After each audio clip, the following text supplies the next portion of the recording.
Начинаем наш последний доклад. Пожалуйста, располагайтесь. Доклад будет на английском языке. И последний докладчик — это Рикардо. He is a software engineer, architect, and the lead developer.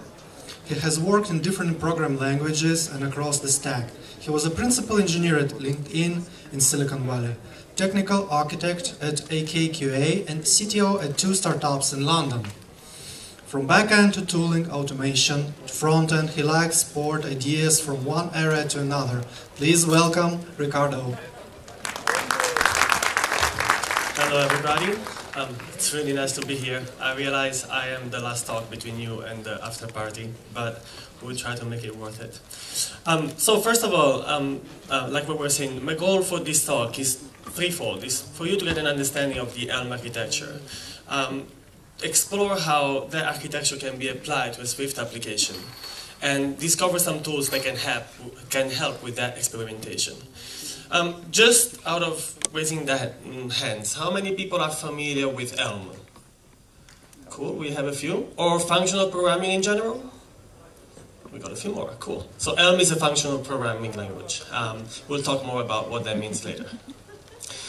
Just a little intro by myself that I already went through. The only thing that I'd like to add on that one is that I'm actually not an expert of Swift. I've only been developing in Swift for about 6 months. So a lot of these ideas and a lot of what I'm trying to bring here is what are learnings that you can get from other stacks or the way other people work, and how can that impact the way that you work.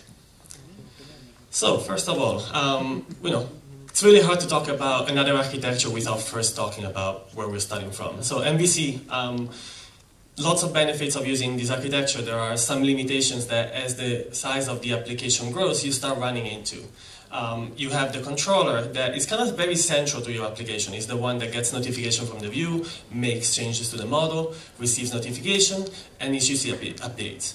So the principal problem with the controller is that it's very central. Everything goes through the controller. And in terms of architecture, you know where to put the view, you know where to put the model, but then when you unpack that controller, what goes inside there? And that's why you end up with the various problems around massive view controllers and all that.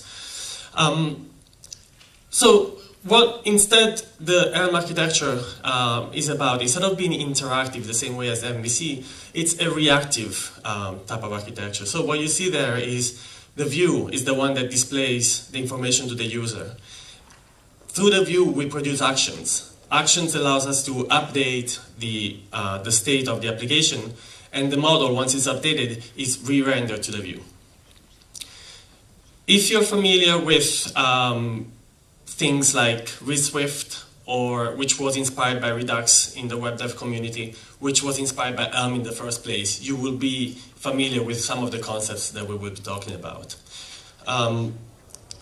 So, we're going too fast. So the first thing that we describe in an Elm component is a model. So the model fundamentally describes what that component is. Kind of information about what to display, a counter, or the state of the application. It contains the full state of the application, and you can see that here, like as I was porting this to Swift, I decided to use a struct instead of a class. So this is pure data, this is value data. We'll talk later about why that's beneficial and why we decided to go with that choice. The next thing is the update and the actions. So the interesting thing about the action is that fundamentally it enumerates every single possible way in which, given a model, you can make changes to it. So when you see a component, you can just go straight to the actions and see these are all the things I can do here. The update function, what it is, a pure function that takes the previous model, takes an action, and what it computes as a result is the resulting model. For those of you that are not familiar with functional programming or pure function, a pure function is a function that has no side effects, and that given an input will give you the same output. So it doesn't depend on external state and does not impact external state. So the advantage of having a pure function is the fact that it's very easy to test, and it's very easy to take outside of the context of the application, and it's also inherently thread safe because it doesn't interact with the outside. Now, this is the interesting bit that we'll also focus a little bit more. The view is a function that takes a model and returns in this case, I called HTML of actions. The reason why I'm using this is because I'm still following the Elm sort of naming. But actually it's very similar to what John was saying before. You have a function that takes a model and returns you your UI. Let's go on to the next one. So to summarize, you have your view. The view will create actions that go through the update function. The update function will modify the original model. Given the new model, you re-render, and here you go with the overall flow of the architecture. Just to put this a little bit more into perspective, like if I have a counter, the model can be just the value of the counter. When I render the model, I show the value, showing up the increase and decrease button. I associate to those buttons the actions, increment and decrement, and then I have a simple update function that, given the current model and the action, will return the new one, and so on. One of the interesting concepts about the Elm architecture is that it's fractal. That means that what we just described, which is an Elm component, is in its own right a UI program. So the same way you build more complex applications is by assembling more and more of these UI components. So for example, if I wanted to have a pair of counters, I would create another component and reuse what I already had and be able to create, through composition of the model, composition of the update, and composition of the view, would be able to recursively create the UI program that I want. And so on. So from there I can keep going until I have the actual application I'm using. Obviously this encourages a lot of reuse of the components that I've created. And each component is always a subset of the application I'm interested in. So how do we take those concepts and apply them to Swift? Let's just go through a few examples. So the first thing, we were saying that Elm is a functional programming language. Without going too much into the technical definition, one thing that Evan, the creator of Elm, has done really well is that he's really focused on simplicity by designing the language in a way that, for example, you cannot have runtime errors in Elm because everything is very strongly checked and typed. You have a very helpful compiler, which when you make a mistake actually gives you very specific message around where the mistake is, what it is, and actually even suggests possible solutions. And then Elm packaging is semantic by nature. So there is no way to have a major update of a package when you actually have not made backward breaking changes, or the other way around, which is more of a problem. So this is a little bit of an example of what you can do in Elm. So what I'm doing is defining a point with 3 coordinates, x, y, and z. And then the second line, I'm defining 2 as based off of P1, but some of the fields are changing. Some of them have new values, some of them have values based off of P1. In Elm, everything is immutable, so very similar to what we have with structs in Swift, which was one of the reasons why we decided to go with it.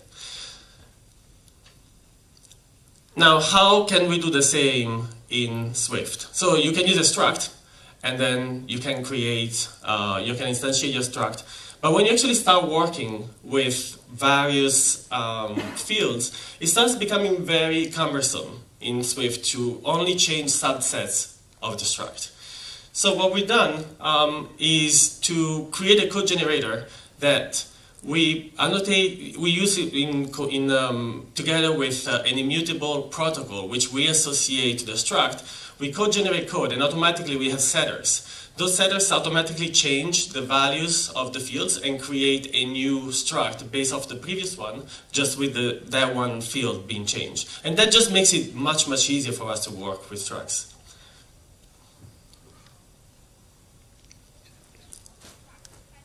Another one is equatable. So structs in Swift are not equatable by default. Although all the values in there are equatable, we cannot just say P1 equal P2. Obviously, you can do that yourself. So you can implement your operator, you can add your protocol, but this very quickly becomes cumbersome, and there is a lot of boilerplate that goes into it.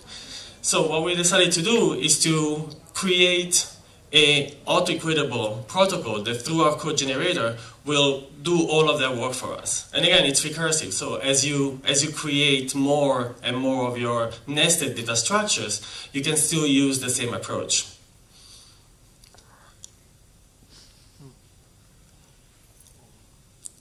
If we want to bring this a little level higher, a little bit higher, the concept of diffable is actually not very different from the concept of equatable. So if we can very easily generate code to tell us whether two objects are the same, we're also able to generate code that tells us if two objects are different and how they're different.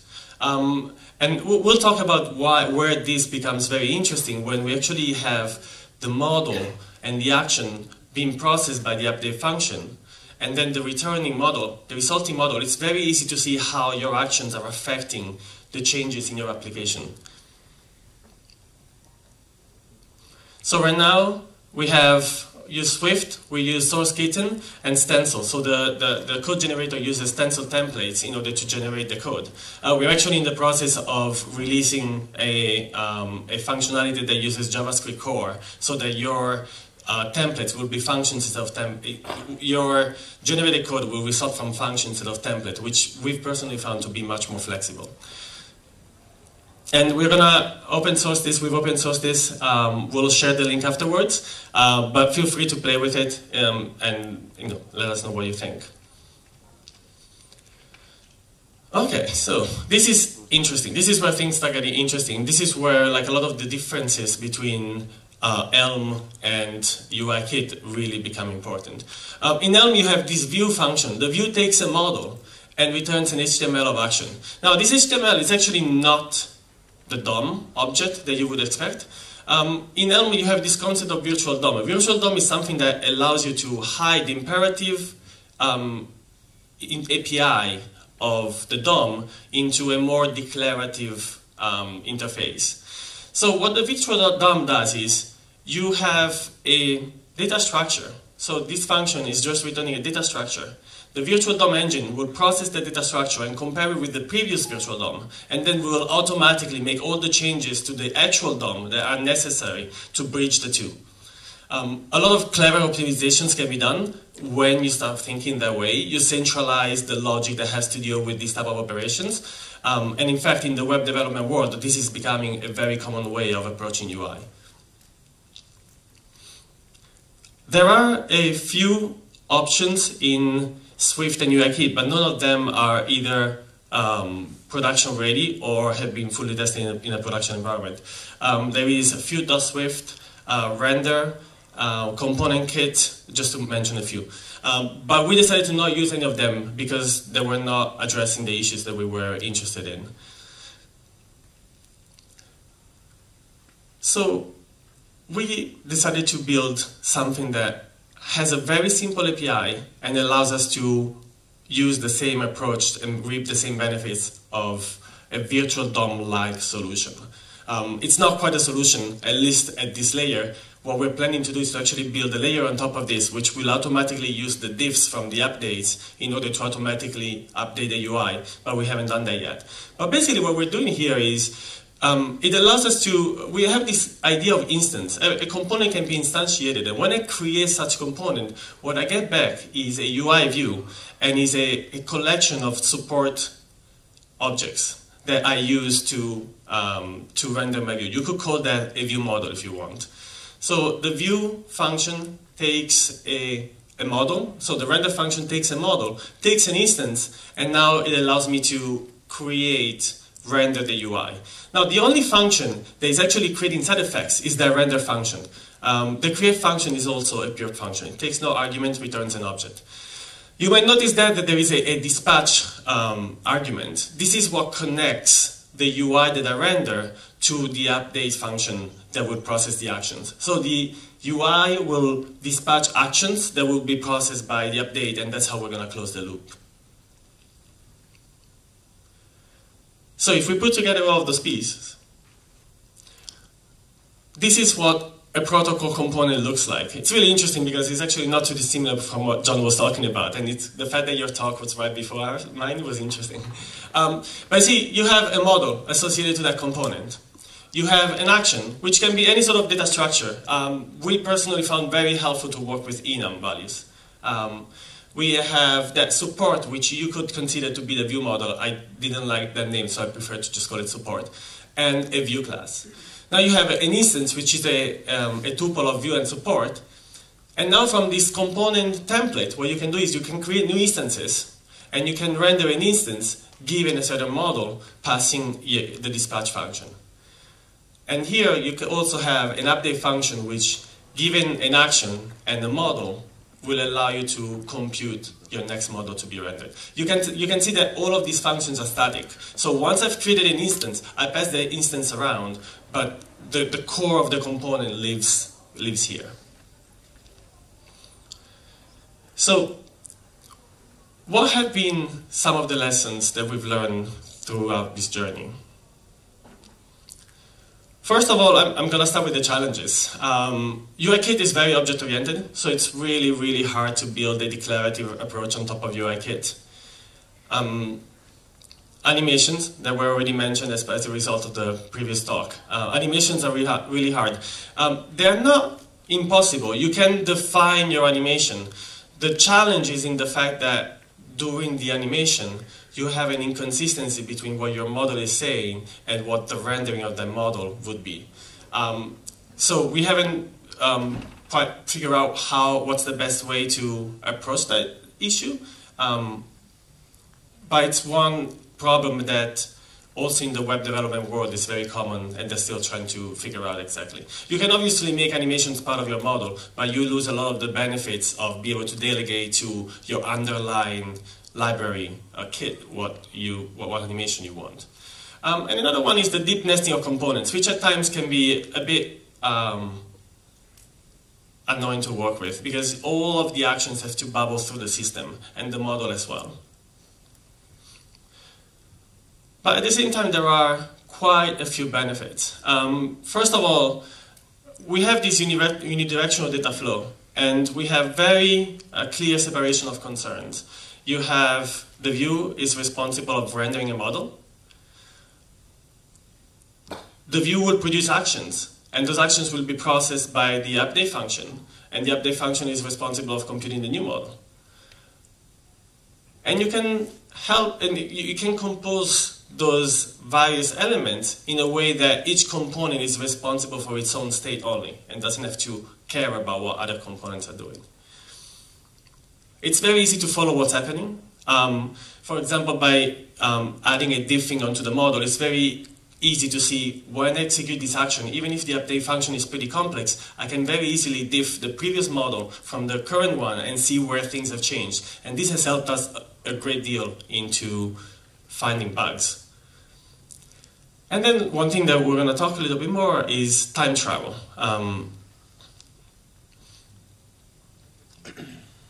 The other thing is that we have a single state tree. So everything is centralized into the single state. This describes completely your application. It's very easy to time travel because the only thing I really need to do is to replace the single tree, the instance of single tree that I'm using and I'm rendering.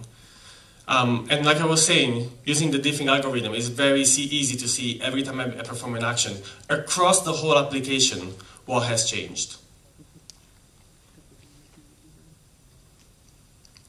Time travel.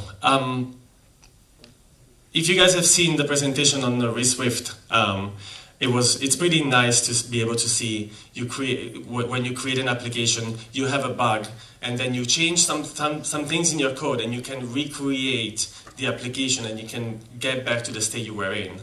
Or as you perform actions, you can travel back and forth and see how the state of your application has changed through time.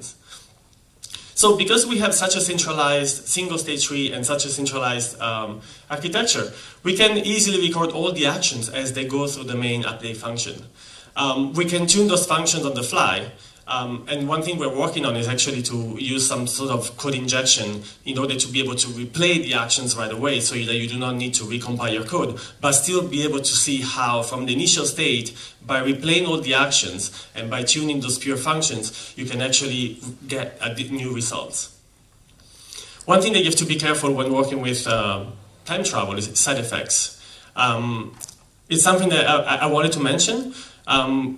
Happy to talk more about that, but that on its own right is a very big topic. The way you can think of that is what happens when you make an HTTP request, what happens when you save something to the disk, which are important things to take into account when time traveling.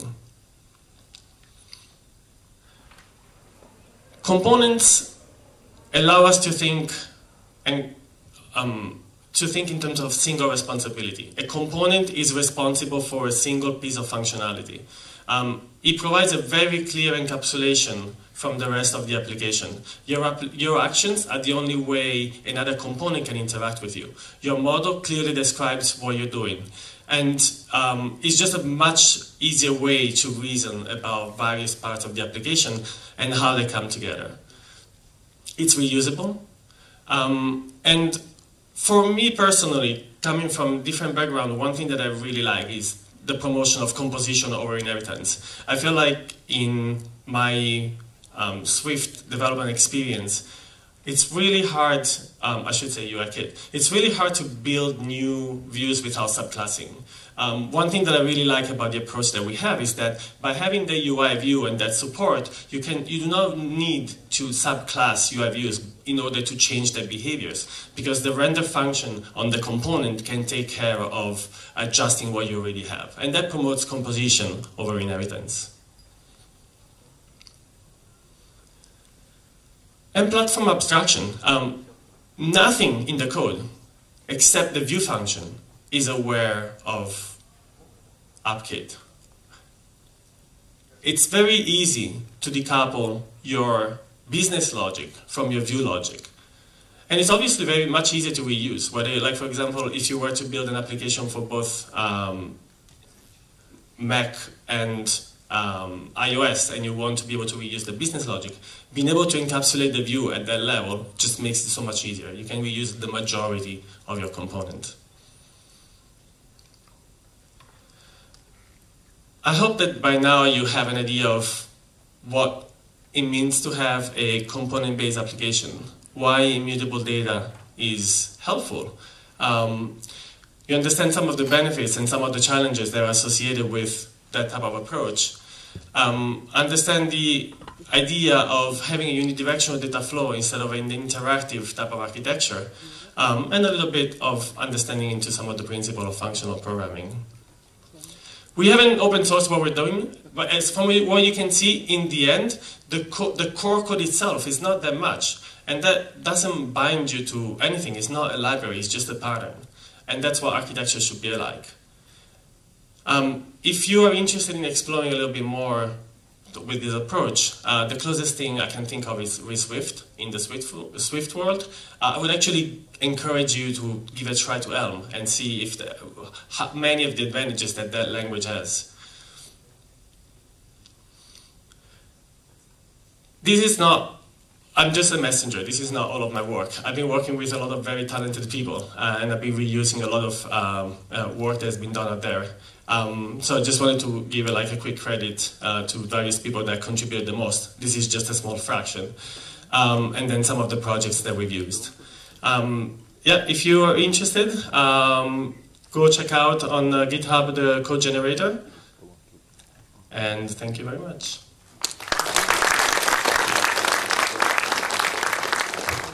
So, any questions to Riccardo? There are.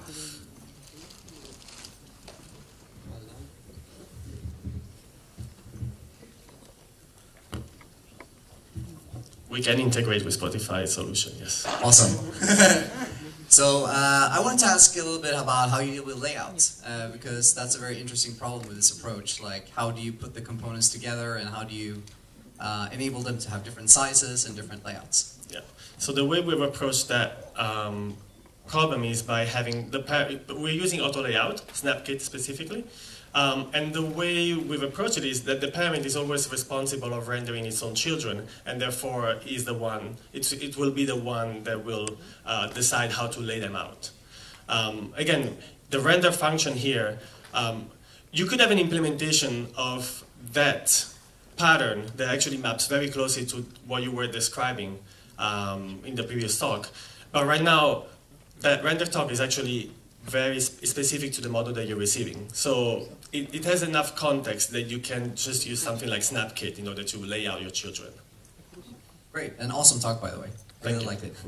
And you can also, like, depending on the model that you are using, you can adjust the layout based on that. But the model that we're describing here includes both domain-specific model and some things that can also affect the view, obviously.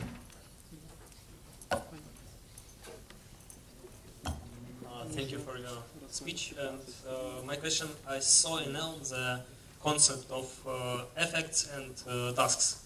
Do you have any similar implementations for Swift yet? Okay, yeah, that's a really good question. So Elm as a language has this concept of managed side effects. What that means is that when you develop in Elm, you do not make an HTTP call. You actually describe your effects as data. There is a really interesting talk that was done at the Reactive conference last year called Effects as Data, which I highly recommend. Effects as data allow you to be able to test at a different level. Instead of just testing your action, not that your actions are data, it's much easier to test certain things, but being able to also have your effects as data allows you to test also them at in a very easy way. And then the only code that is performing those side effects, for example, make an HTTP call, save this data to disk, open this WebSocket connection, is very centralized, and that allows you to really test it in isolation very well. So the way that works in Elm is your update function returns not just the model, but returns the model and the side effects. So what happens is that as it bubbles up in the component tree, the runner of the application will take the new model, and before injecting it into the rendering function, will look at those effects and execute them. Yes, and asynchronously. Asynchronously, yes. And the way you define effects is in a way that an effect returns an action that is then propagated through the system. And the second question is, and have I forgot to say. It's okay. What do you think about that? The other thing that I think is interesting to think about is that the view also is an effect. And that's something that we're usually not thinking about. And that's why that render function is so isolated, because given a model, it produces some side effects that are related to the model. Okay, I remembered the question. In the model, you have whole state of the application, including the UI state, yes? When you say UI state, I mean, what text is visible, what activity, for example, is it visible? If we think about the example of the counter, so in the state of the counter, in the model of the counter, the only thing you really want is the value of the counter. So it's purely the model, the domain model.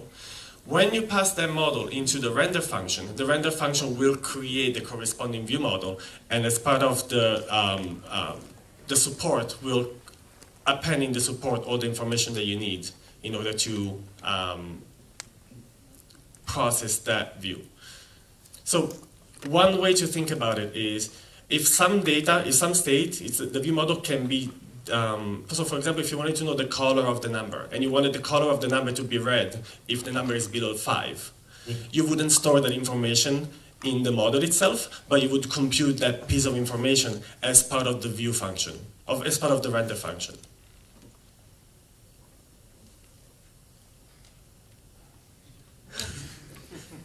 So let me try to explain again.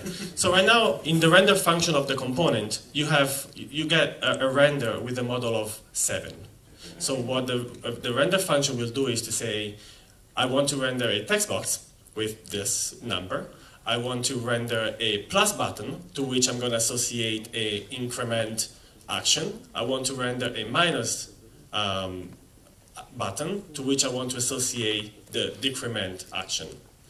Now, if I wanted that text to be read, the same function would say render the plus button, render the minus button, render the text, and if model less than 5, text.background color equal red. Otherwise, nothing. So it's part of, you could consider the render function your view model function, a function that given a model gives you a view model and renders it. Thanks.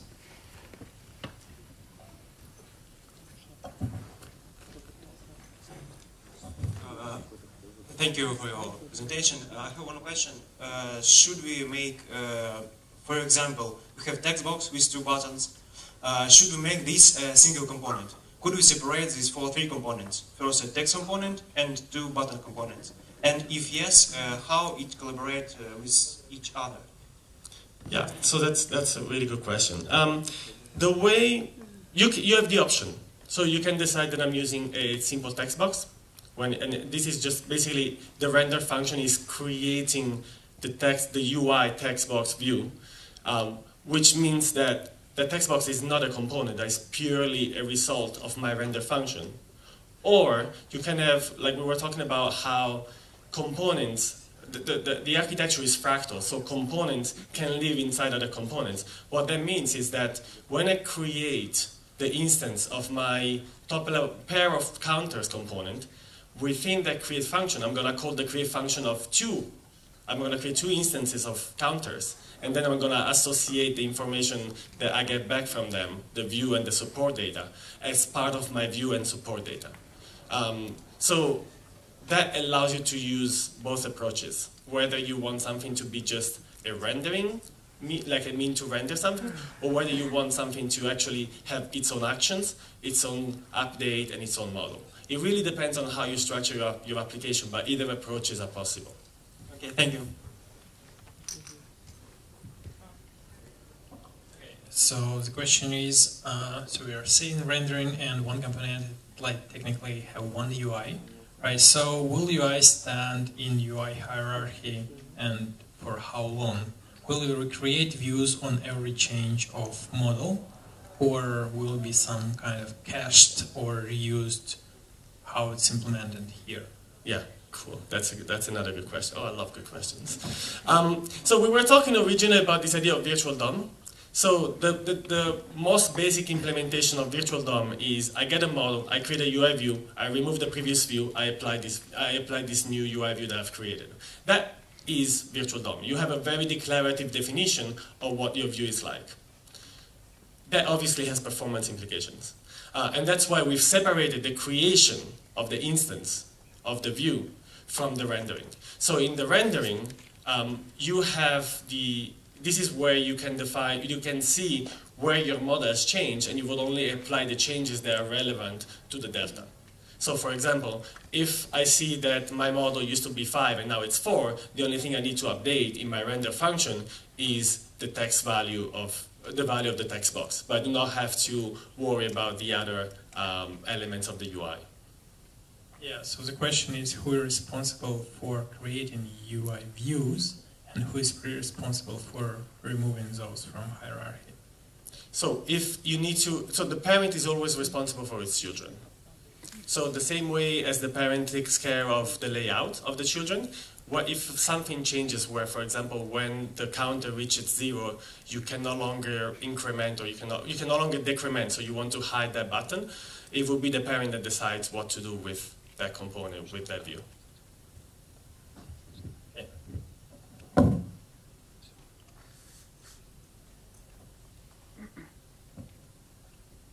more questions? Cool, thank you everybody.